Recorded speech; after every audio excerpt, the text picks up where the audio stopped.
Bueno, hoy quiero compartirles acerca de una vida con propósito. Y quiero que vengas conmigo a 2 Corintios, capítulo número 3, versículo 18. Y dice la palabra del Señor de esta manera: por tanto, nosotros todos, mirando a cara descubierta, como en un espejo, la gloria del Señor, somos transformados de gloria en gloria en la misma imagen, como por el Espíritu del Señor. Y este mismo versículo en la Nueva Traducción Viviente dice de esta manera: así que todos nosotros, a quienes nos ha sido quitado el velo, podemos ver y reflejar la gloria del Señor. El Señor, quien es el Espíritu, nos hace más y más parecidos a Él a medida que somos transformados a su gloriosa imagen. Como les dije hace un momento, hoy quiero hablarles de una vida con propósito. ¿Saben ustedes que uno es el llamado y otro es el propósito? El llamado es la identidad y el propósito es la asignación que Dios nos ha dado a cada uno de nosotros. Por eso nosotros tenemos que saber muy bien, y como familia, que tenemos un llamado y tenemos un propósito. Y vuelvo a decirles, el llamado es la identidad, el propósito es la asignación que Dios nos ha dado a cada uno de nosotros. Tener un propósito es poder tener esa asignación de Dios, y nosotros tenemos que saber que hay un propósito, pero muchos procesos, porque yo creo en los procesos. La gente muchas veces le gusta los eventos, y los eventos son buenos porque los eventos motivan, los eventos animan, los eventos como que renuevan las fuerzas, pero los procesos forman carácter. Por eso es que es mejor el proceso o los procesos. Entonces les digo, hay un llamado y muchos procesos. Y quiero que miremos algo que está en la carta del apóstol Pablo a la iglesia de Roma, y dice en el capítulo número 12, en el versículo 2, dice la palabra de esta manera: no os conforméis a este siglo, sino transformados por medio de la renovación de nuestro entendimiento, para que comprobéis cuál sea la buena voluntad de Dios, agradable y perfecta. Y mira que estos versículos que estamos citando acá de 2 Corintios y de la carta a los Romanos habla y usa la misma palabra, transformación. Saben ustedes que Pablo habló mucho de este proceso. La semana pasada hablamos de lo que es una vida transformada, y dijimos que la palabra transformación, de ahí viene la palabra metamorfosis, y lo ilustramos con aquella oruga que se convierte en mariposa. ¿Cómo hay ese proceso de transformación? ¿Saben por qué Pablo habló mucho de la transformación? Porque fue él uno de los hombres que más transformado fue. Porque él mismo dijo: de todos los pecadores, el primero soy yo.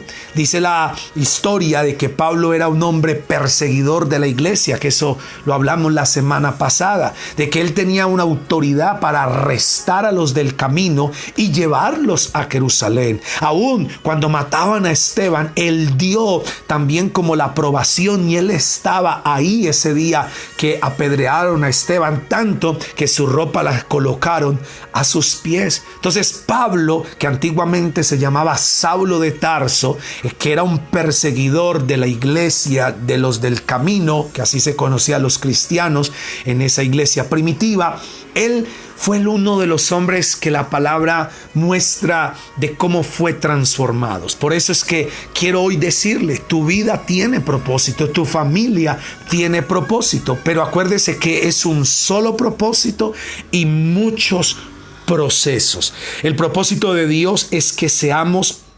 procesados, y quiero que diga conmigo: procesados. Por eso es que nosotros tenemos que saber que el Señor va a procesarnos. Y sabe que ese proceso muchas veces no es como agradable, porque los procesos sacan lágrimas, los procesos nos hacen sentir como que Dios no está, como que ¿por qué me está pasando lo que me está pasando? Dios no me llamó, Dios no tiene pues un propósito con mi vida, con mi familia, con mi hogar. Y entonces, ¿por qué estamos así? Y sabe que los procesos son muy buenos porque los procesos producen en nosotros carácter.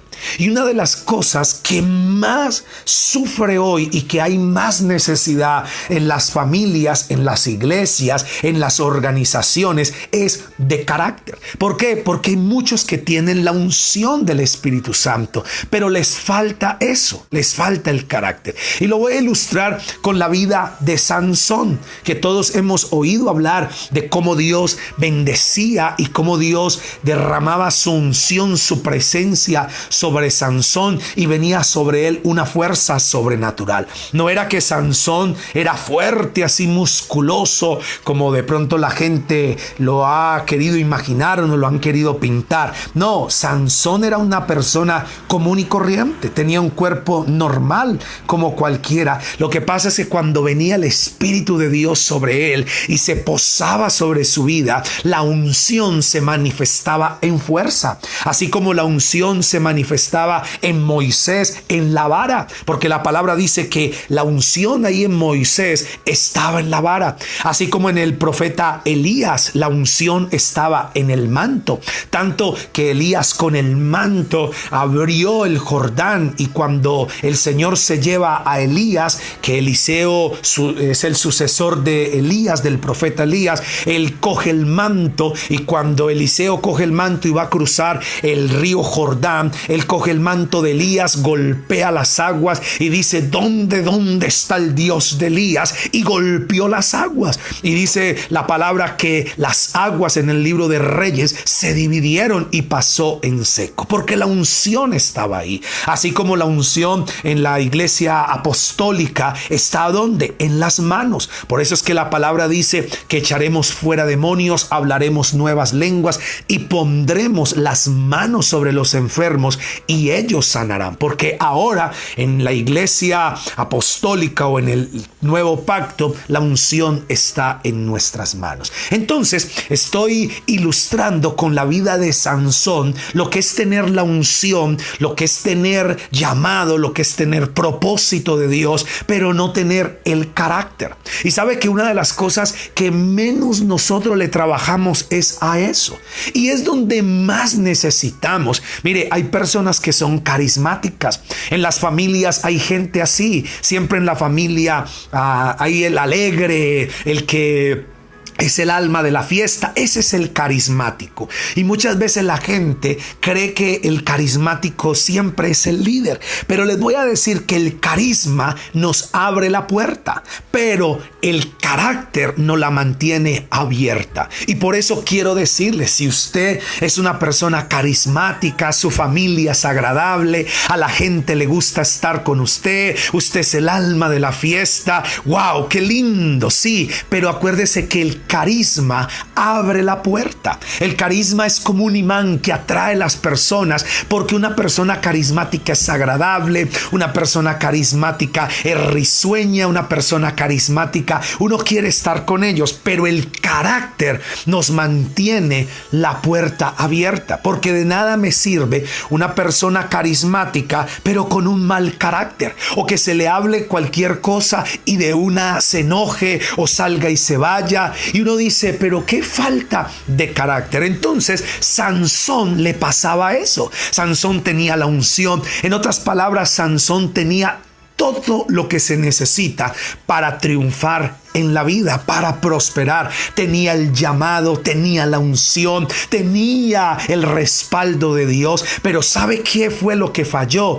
Y aquí quiero que como padres y como familia recibamos esta palabra, porque los que fallaron aquí con Sansón fueron sus padres, porque sus padres sabían que ese niño era apartado desde el vientre. Y yo creo que por ese mismo llamado, ese mismo don, Yo creo que ellos lo malcriaron, porque la palabra muestra que todo lo que Sansón quería, que todo lo que Sansón pedía, sus papás se lo daban. Y sin darse cuenta, lo malcriaron y no formaron carácter en él. Y este es el fracaso de una persona con unción, de una persona con todo para triunfar, pero sin carácter. ¿Sabe por qué? Porque Sansón veía a una muchacha y de una quería estar con ella y tenía ese problema. Su debilidad eran las muchachas. Y ahí nosotros damos cuenta que Sansón perdió mucho, tanto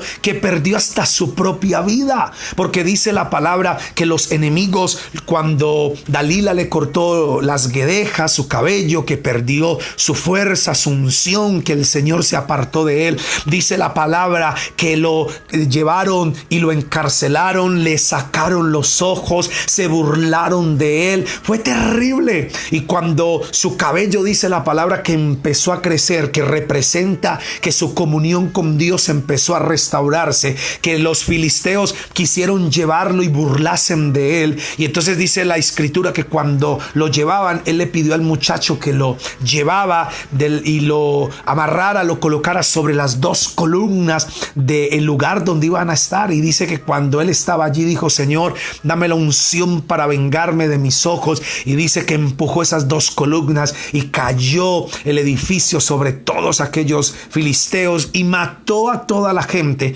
pero él también perdió su vida en ese episodio. Y esa es la trágica y la triste historia de una persona con todo para triunfar, con una familia que temía a Dios, pero fracasó porque su carácter no estaba siendo formado. ¿Creen ustedes, mis hermanos y amigos, que debemos formar carácter, que debemos trabajar en él, sí o no?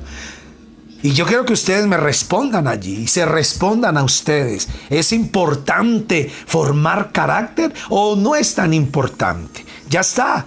Ahí el caso de Sansón. Y hay algo bien bonito, porque el Señor Jesucristo, cuando escogió a sus discípulos, Él escogió de todo. La Biblia dice que, y los evangelios, que el Señor lo seguían multitudes, miles de personas, pero de todas esas miles de personas, nosotros conocemos que Él escogió a 12 discípulos. Y sabe que esos 12 discípulos tenían cualidades, profesiones y características totalmente diferentes. Él escogió, de los 12 discípulos, escogió 4 pescadores. Esos 4 pescadores eran hermanos, o sea, eran Andrés y Pedro eran hermanos, Juan y Jacobo eran hermanos, pero Pedro y Andrés eran personas que trabajaban en la profesión de la pesca, pero Juan y Jacobo sí ya eran personas empresarias de esta economía, de esta compañía de los peces. Entonces él también escogió a un recaudador de impuestos, que era un hombre rico, que era Mateo, que antes se conocía y se llamaba Leví. O sea que no solamente escogió pescadores del vulgo como era Pedro, también escogió empresarios como era Juan y Jacobo, que ellos trabajaban con la pesca. También escogió gente rica como Mateo, que era recaudador de impuestos. Pero sabe que también escogió a un hombre que se llamaba, y en los evangelios se conoce como Simón, y le colocan ahí a un lado un título que era Simón el Celote. Y resulta que los celotes en aquel entonces eran los revolucionarios. En otras palabras, era como esa gente de izquierda que no se quedaban callados, que revolucionaban. Y también el Señor escogió a un celote. ¡Qué increíble! Sabe que el Señor también escogió a un traidor, a un ladrón. ¿Y sabe cuál era? Judas. Y lo más tremendo es que Judas, aunque era ladrón, pero también Judas, el Señor Jesús lo colocó a que fuera el tesorero de su ministerio. Porque a diferencia de lo que muchos creen, que las iglesias, cuando presentan sus ofrendas, sus diezmos, y la gente dice: ¿y para qué? ¿Y por qué? Pues en el ministerio de Jesús también recogían. y Judas era el tesorero. Usted puede leer en el Evangelio de Lucas, en el capítulo 8, cómo dice la palabra y cómo dice el evangelista Lucas, que habían mujeres adineradas de mucho dinero que daban al ministerio de Jesús y sostenían. Entonces mire que el Señor escogió de todo. Pero ¿para qué lo hizo? El Señor sabía que todo era para un propósito y formar carácter. Por eso nosotros nos damos cuenta que Pedro fue formado en su carácter, que Juan, que Andrés, que Felipe, todos fueron formados en el carácter. El único que no dejó que su carácter fuera formado, que permitió que Satanás entrara a su corazón y vendiera al Señor, fue Judas. Y nosotros nos damos cuenta cómo la historia dice que Judas, lleno de remordimiento, fue y entregó las monedas para decir: no entregué sangre inocente, y tiró las monedas. Y los del Sanedrín dijo: a nosotros qué nos importa. Y dice que él no aguantó con el remordimiento y fue y se ahorcó. Y donde se ahorcó se reventó la cuerda y se cayó. Y dice la escritura que se cayó y se le rajó su cabeza y todas sus entrañas se esparcieron. Qué muerte tan horrenda la que tuvo Judas. ¿Y sabe por qué? Porque no dejó formar su carácter. Y ahí donde nosotros nos damos cuenta que Judas tuvo el mejor maestro que jamás nadie haya podido tener. Y sin embargo, nada pasó en él. Por eso es que hay algunas personas que se quejan y dicen: es que si a mí me enseñara Julano de tal, es que si mi maestro, si mi mentor fuera sutano, perengano. Mire, muchas veces no va tanto en el mentor, en el maestro, va es en el discípulo, en que se deje formar, en que tenga un espíritu de discípulo, que se deje moldear, que se deje enseñar. Y si ustedes y yo nos dejamos moldear, mire, yo no sé usted cuánta plata tiene, no sé qué profesión tiene, no sé cuál sea sus antecedentes en su familia, pero yo quiero decirle: no importa si usted es un pescador del vulgo, no importa si usted es un empresario que empezó del vulgo y logró ascender, no sé si usted es millonario, tiene profesiones, tiene carros, tiene gente a su alrededor, no sé si usted es un celote, que es una persona esas revolucionarias que les gusta estar ahí debatiendo, no sé si es un traidor, no sé, pero si usted se deja formar, si usted se suelta en las manos del Todopoderoso, Él va a formar su carácter, Él va a transformar su vida, y el propósito que Dios tiene con ustedes y con sus casas y con sus familias se va a cumplir, y Dios va a transformar y bendecir tanto, mi hermano, que ni usted se va a alcanzar a conocer de lo que Dios va a hacer, porque el plan que Dios tiene es increíble. Dice en Jeremías capítulo 29 versículo 11, dice: yo sé los pensamientos que tengo acerca de ustedes, pensamientos de bien y no de mal, para darles el fin y la esperanza que ustedes esperan. Oiga, qué tremendo. Dice que Él sabe los planes que tiene para nosotros. Y yo creo que nosotros, al saber estas verdades, deberíamos decirle: Señor, aquí estoy, forma mi carácter. Aquí estoy, Señor, ayúdame, dame la fuerza. Y Él lo va a hacer. Y quiero que venga conmigo al Evangelio de Marcos, en el capítulo número 3, versículo 13 al 15, donde aquí nos habla de los nombres de los discípulos y para qué el Señor los escogió. Entonces mire lo que dice el versículo 13 del Evangelio según San Marcos capítulo 3. Dice: después subió al monte y llamó así a los que Él quiso y vinieron a Él. Resulta que el Señor Jesús duró toda la noche orando para escoger a sus discípulos al otro día en la mañana. mañana. Y al otro día en la mañana, él ya tenía el nombre de los 12 y por eso los llamó para que vinieran y estuvieran con él. Y mira lo que dice el versículo 14. Y estableció a 12 para que estuviesen con él y para enviarlos a predicar. Versículo 15.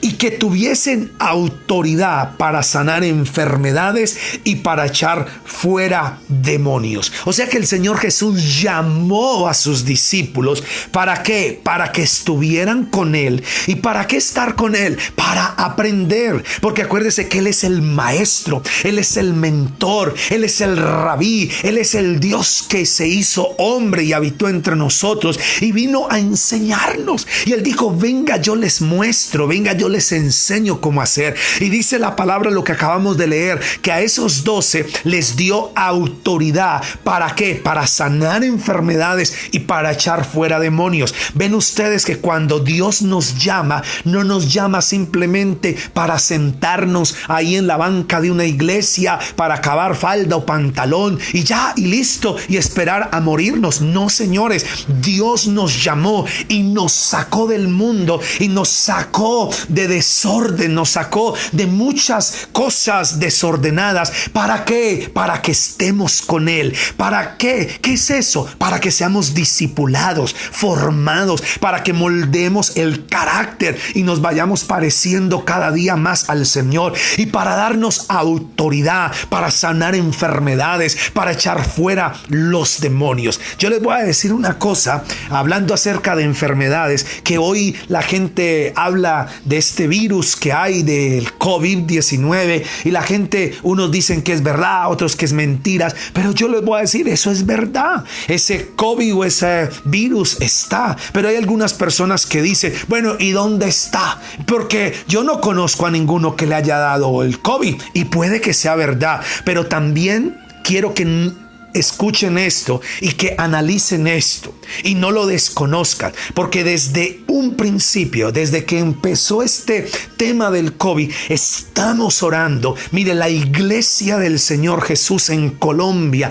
en el Quindío, nosotros como MDS hemos estado orando, reprendiendo, echando fuera, haciendo guerra espiritual. Y si hoy, gracias a Dios, nuestro municipio, nuestro departamento, el Quindío, Montenegro, no está en mal como de pronto en otros lugares, no es porque no exista, es por la oración, porque estamos clamando. Por eso, iglesia, entendamos lo que es el poder de la oración. ¿No creen ustedes que gracias a que estamos clamando al Señor, tomando autoridad en el ámbito espiritual, gobernando nuestra ciudad, diciéndole al Señor Jesús: toma el control de la ciudad, porque tú eres más grande que cualquier enfermedad, que cualquier situación, demonio? Señor, toma tu lugar. El Señor lo está haciendo, y yo creo que esto es la respuesta a nuestras oraciones. Por eso no podemos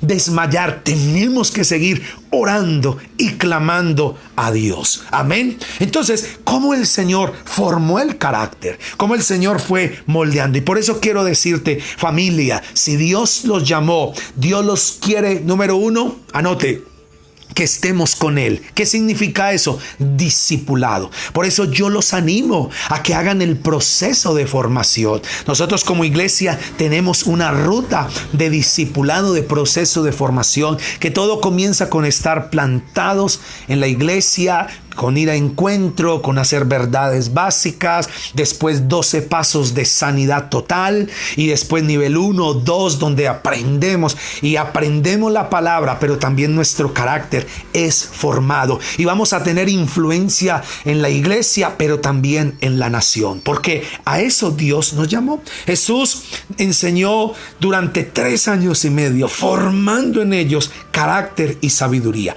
Quiero que venga conmigo al Evangelio de Mateo, capítulo número 4, versículo 19 y 20. Y mire lo que dice el Evangelio acá. Les dijo: venid en pos de mí y los haré pescadores de hombres. Y el versículo 20 dice: ellos entonces, dejando al instante las redes, le siguieron. Algo que a mí siempre me ha gustado del Señor Jesús es que Él siempre nos va a usar donde nos ha tratado. Ahí el Señor es donde nos va a usar. Mire, sabe que hay personas que las ha tratado mucho con enfermedades. Y créame que Dios ahí los va a usar. Otras personas las ha tratado Dios en el área económica muy fuerte. Y créame que ahí es donde Dios los va a usar. Donde Dios los va a bendecir. Algo bien bonito es que Pedro era pescador. ¿Y a qué lo llamó el Señor? ¿A qué lo llamó? A ser pescador, pero ya de hombres, de personas. Entonces, ¿qué es lo que dice esto? Que Dios nos va a colocar y nos va a usar en lo que nosotros sabemos, en lo que Dios nos ha permitido aprender. Por eso es que nosotros tenemos que saber que la educación, que el estudio, que tener el arte es de Dios. Y ahí Dios nos va a usar. ¿Dios a dónde usó a Pedro? En lo que Pedro sabía. Pedro era un pescador de pescador, y lo hizo pescador de hombres. Ahora para el reino de Dios. ¿Dónde estás tú? Te hago esa pregunta. ¿Qué haces? ¿Cuál es tu profesión? Ahí es donde el Señor te va a usar. Por eso es que hay gente que ora a Dios y familias que le dicen: Señor, quiero que me uses, úsame, Señor. ¿A dónde crees tú que Dios te va a usar? Dios te va a usar en lo que tú haces, en lo que tú sabes. Por eso coloca tu arte, coloca tu profesión, coloca en las manos del Señor, y te vas a dar cuenta que Dios va a moldear, que Dios va a formar, que Dios te va a meter en esos procesos para moldear el carácter, y va a pulir de tal manera, mi hermano, que va a sacar de ti oro, que va a sacar de ti un diamante que está ahí esperando ser moldeado, y te va a usar de tal manera que el reino de Dios se va a establecer. Usemos nuestra profesión para dar testimonio de Jesús a las personas que no conocen al Señor Jesús como su Salvador. Para que el Señor nos dio ministerios, es la pregunta.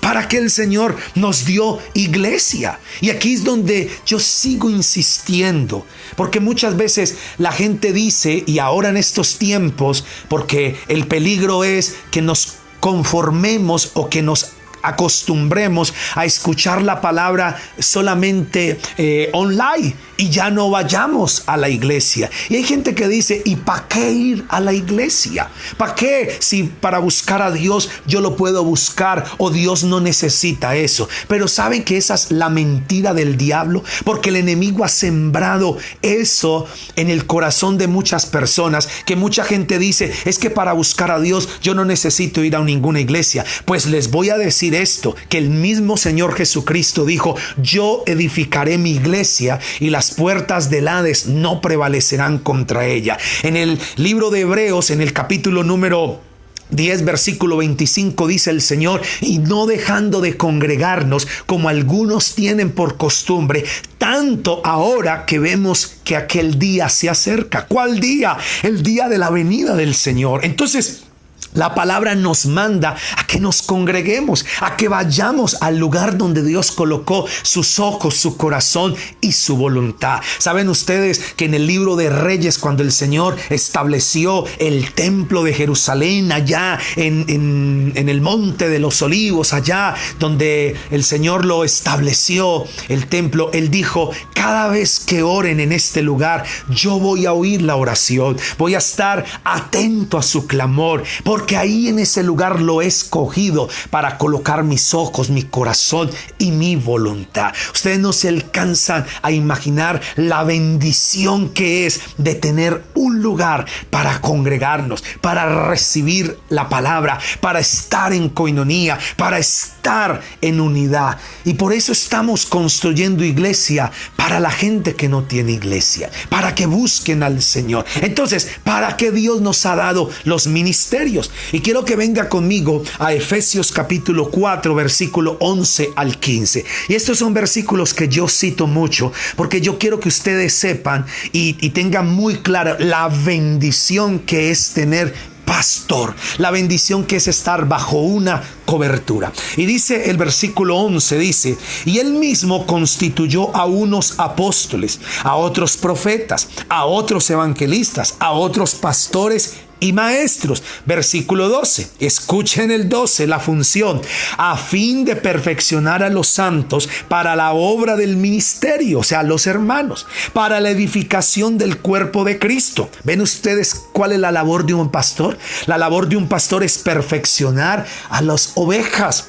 ¿Cuál es la labor de un pastor? Edificar el cuerpo de Cristo. No es ni enriquecerse, ni vivir de la fe de las personas, ni abusar, ni ser un dictador. No, señores, un pastor de Dios con llamado de Dios es una persona que perfecciona a los cristianos, que edifica el cuerpo de Cristo. Y mire lo que dice el versículo 13, hasta que todos lleguemos a la unidad de la fe y del conocimiento del Hijo de Dios, a un varón perfecto. ¿Quién es un varón perfecto? Una persona procesada, una persona que pasó, una familia que pasó por el proceso. Dice, a la medida de la estatura de la plenitud de Cristo. Versículo 14, para que ya no seamos niños, óigalo bien, fluctuantes, llevados por doquiera de todo viento de doctrina, por estratagema de hombres que para engañar emplean con astucia las artimañas del error. Versículo 15, sino que siguiendo la verdad en amor, crezcamos en todo en aquel que es la cabeza, esto es Cristo Jesús. Y mire la bendición, familia, de tener iglesia, de estar bajo una cobertura. ¿Sabe qué dice? Para que ya no seamos niños fluctuantes, llevados por cualquier viento de doctrina, arrastrados por cualquier cosa. Y eso es lo que hoy día pasa. Cualquier persona, cualquier gato por ahí viene y le dice cualquier babosada, y hay veces la gente dice, ay, sí, es que alguien me habló. No, señores, ustedes tienen que conocer la palabra para que ninguno los engañe y los enrede y los saque del camino de la verdad. ¿Cuántas familias han sido sacadas del propósito por engañadores, por falsos profetas, y les han hecho perder el propósito? Yo conozco muchas familias que tienen llamado, dones, y lastimosamente han caído en manos que no deberían haber caído, y las desviaron, las sacaron del propósito y les mataron la ilusión. Y hoy día solamente el Espíritu Santo puede tocar esos corazones porque les hicieron tanto daño. Entonces, el propósito de un pastor, maestro, profeta, evangelista, apóstol, etcétera, es perfeccionar a los hermanos para el propósito que es la asignación que Dios les dio. No es para adueñarse de sus vidas, no es para que sean unos esclavos. Por eso yo les animo y les digo hoy, nunca ustedes permitan que nadie se adueñe de sus vidas. El único dueño de sus vidas se llama Jesucristo. El único que tiene control sobre ustedes absoluta es el Espíritu Santo. Pero nunca se vayan a dejar manipular de ningún líder religioso, ni de ningún dictador, nada que quiera venir a adueñarse de sus vidas, que quiera venir a esclavizarlos, porque eso no es lo que Dios está diciendo. Tampoco es para que abuse de las personas. No, señores, un pastor es para edificar, para bendecir a la iglesia, a los hermanos. Entonces, abran sus ojos, no se dejen engañar, lean la palabra, oren a Dios. ¿Para qué? Para que puedan crecer y no sean niños y las familias sean protegidas. Nosotros tenemos que tener muy claro este concepto, familia. Y por eso les hablo claramente, sin tapujo de nada, porque así es. Entonces, usted tiene que saber, y también deben tener muy bien en claro, para qué el Señor les dio el privilegio. Ese privilegio, y como los dije ahorita, eso es un privilegio, tener iglesia, tener pastor, estar bajo una cobertura. Amén. ¿Y cómo identificamos si es una buena iglesia o una mala iglesia? Y aquí les voy a decir, todo aquel que diga que su iglesia es la verdadera o es la mejor que los demás, esos son síntomas de que esa iglesia está convirtiéndose en una secta. Porque el único bueno es Jesucristo, es el Señor. Nosotros no somos buenos porque nos llamemos con el nombre X, con el nombre Y. Somos buenos por Jesucristo. Y cada día creemos que somos imperfectos y que necesitamos el amor de Dios, la fuerza de Dios, conocer la palabra de Dios para estar en el camino correcto. Así que avancemos y sigamos adelante, porque eso es lo que Dios nos va a dar de nuevo para seguir avanzando. Entonces, ¿qué vamos a hacer cuando nosotros tenemos líderes? Porque nosotros debemos honrar a nuestros líderes. Y esto dice en Gálatas capítulo 6, versículo 6. Mire lo que dice el Señor. Dice, el que es enseñado en la palabra, haga partícipe de toda cosa buena al que lo instruye. Y mire este mismo versículo de Gálatas 6, versículo 6, que es uno de mis favoritos, en la Nueva Traducción Viviente. Y escuche lo que dice. Los que reciben enseñanza de la palabra de Dios deberían proveer a las necesidades de sus maestros, compartiendo todas las cosas buenas con ellos. ¿Y qué es lo que está diciendo la palabra? Miren, mis hermanos, y esto se los voy a decir con todo el amor y con el respeto que ustedes se merecen.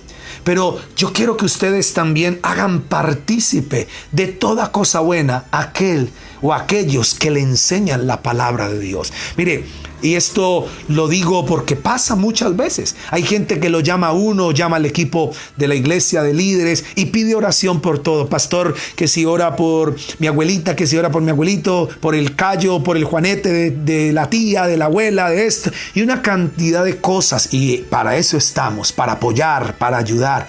Pero cuando se sanan, pero cuando hay bendición, ahí sí no se acuerdan de llamar y decir, pastor, ya mi abuelita se sanó, ya mi tío se sanó, ya salí de la situación difícil.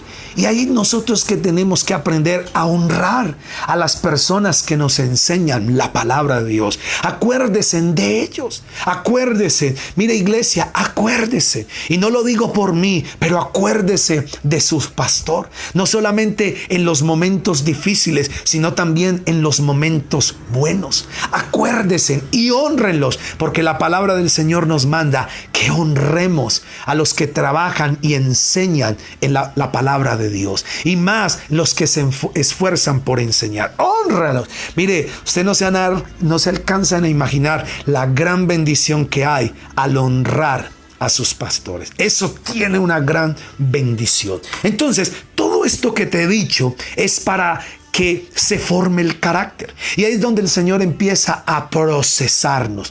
¿Y sabe por qué Dios quiere que como familia seamos procesados y tengamos carácter y madurez? Les voy a dar la respuesta por qué. Quiero que venga al libro de Ezequiel, capítulo 22, versículo 29 y 30. Libro del profeta Ezequiel. Y mire lo que dice la palabra del Señor. Tome apunte allá.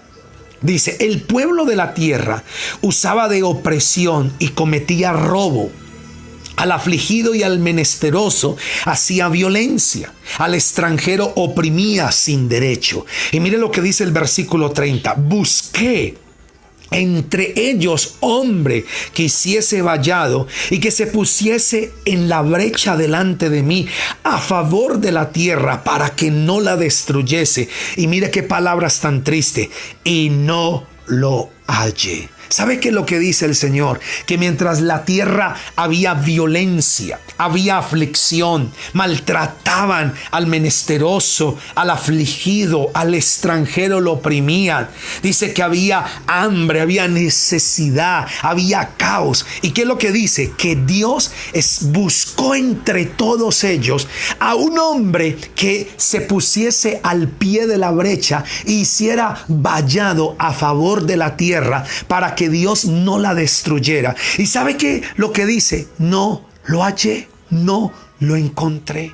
Qué triste, porque nadie se había dejado procesar, nadie se había dejado formar el carácter. Por eso mucha unción, muchos dones, mucho título, muchos cartones con títulos grandes, muchas profecías grandilocuentes, pero poco carácter.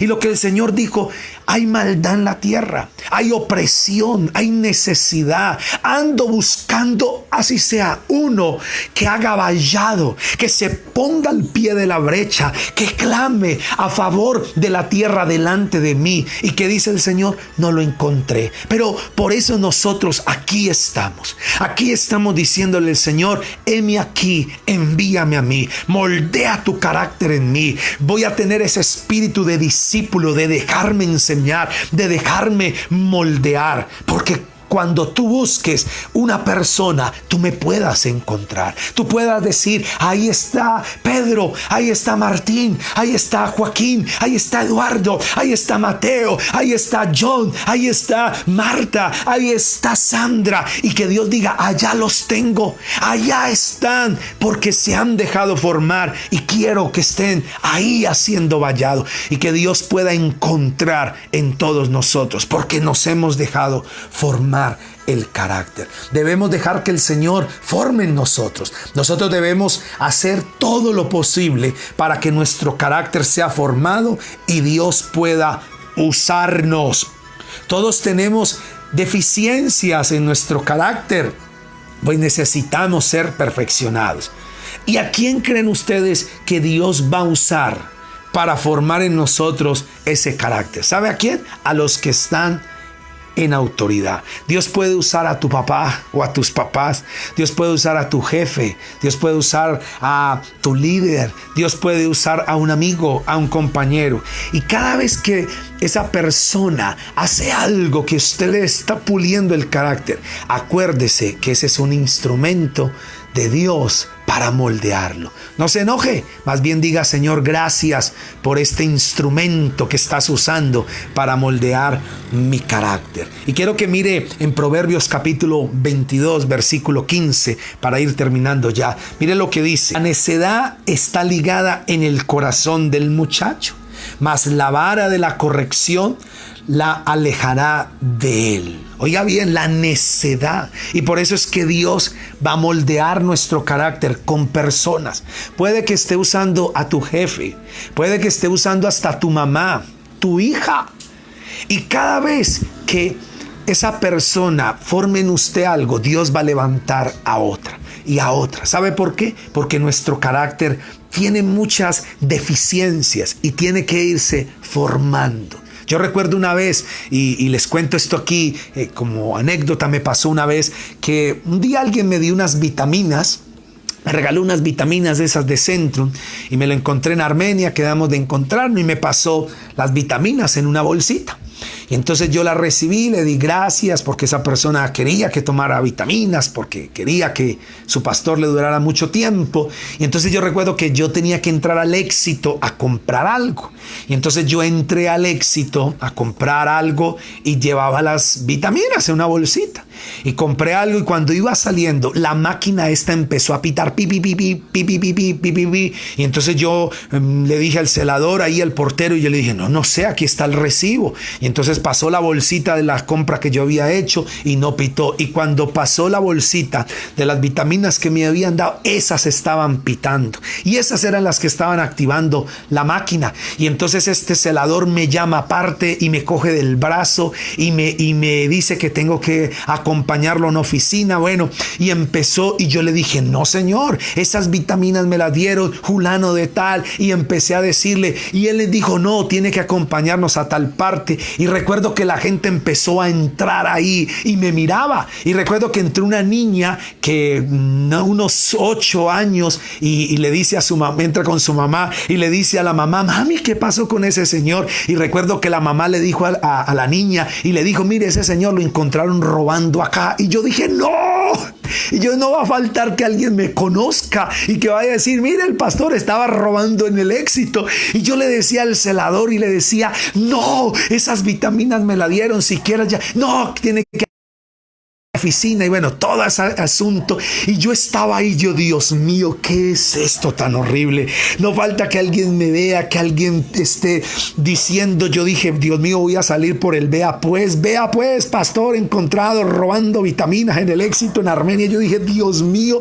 Y yo decía, Señor, ya tenía rabia, tenía de todo. Y yo dije, Señor, ayúdame. ¿Qué quieres formar en mí? Y yo recuerdo que en ese momento le dije, Señor, ayúdame, sácame de esta. ¿Cómo hago? ¿Cómo hago? Y yo entendí que Dios me estaba dejando pasar por esa situación para moldear áreas en mi vida. Y cuando estaba en esa, se me prendió el bombillo y le dije a este hombre, y le dije, yo no tengo necesidad de acompañarlo a ninguna parte y de aquí no me muevo hasta que no revisen las cámaras. Y le dije, revisen las cámaras. Y entonces digo, no, pero acompáñenos, no sé qué. Y yo le dije, no, revisen las cámaras y ahí se van a dar cuenta. Y para hacerle corta la historia, ellos fueron porque yo me paré firme. Alguien revisó las cámaras, miró y después vinieron y dijeron, sí, él tal cosa y no sé qué, déjelo ir. Y yo dije, déjelo ir, después de que delante de todo el mundo me trataron como ladrón, me humillaron, así como así. Y yo le dije al celador, digo, no me voy de aquí hasta que venga el gerente y me pida disculpas porque me trataron mal, me trataron de ladrón, me humillaron delante de las personas. Y yo recuerdo que ese momento fue tan difícil, fueron los minutos más largos que he vivido en mi vida, pero después le dije, Señor, gracias por moldear carácter en mí, por formar en mi carácter, porque son áreas y por eso Dios nos va a permitir pasar por situaciones para moldear. Por eso usted sabrá qué actitud toma, si la de enojarse, la de pelear o la de decir, Señor, ¿qué áreas en mi vida quieres formar? ¿Qué necesito que estás usando esta área? Y vuelvo y se lo digo, Dios puede usar a sus papás, Dios puede usar a sus abuelos, a su jefe, a su compañero, puede usar al amigo, puede usar a cualquier persona como un instrumento para moldear el carácter. Pero si nos dejamos moldear, ¡wow! La obra de arte que va a sacar Dios de ahí va a ser espectacular y Dios nos va a poder usar de una manera maravillosa. Así que mi hermano, si tú recibes esta palabra, quiero que cierres tus ojos y vamos a orar al Señor. Padre, te damos gracias en este día. Hoy bendigo tu nombre y te doy gracias por lo que tú has hecho, Señor. Hoy te pido, Jesús, que moldees el carácter en nuestras vidas. Gracias, Señor, porque tenemos un llamado. Y tenemos, Señor, un propósito que es la asignación, pero muchos procesos. Ayúdanos, Señor, que con paciencia, con sabiduría, con entendimiento, podamos caminar en el proceso, Señor, de ir cada día sin ser como tú, perfeccionándonos en amor en la palabra. Señor, yo levanto mi mano desde aquí para bendecir a tus hijos, a tu iglesia, y te pido, Señor, en este día, Padre Celestial, que el 19 de julio que vamos a tener la reapertura, Señor, de la iglesia, Padre, sea un tiempo de bendición, un tiempo de gloria. Y te pido, Jesús, que tu nombre sea levantado en alto, Señor. Gracias te damos a ti y yo bendigo a mis hermanos. Y te pido que venga tu reino y se haga tu voluntad. En el nombre de Cristo Jesús. Amén.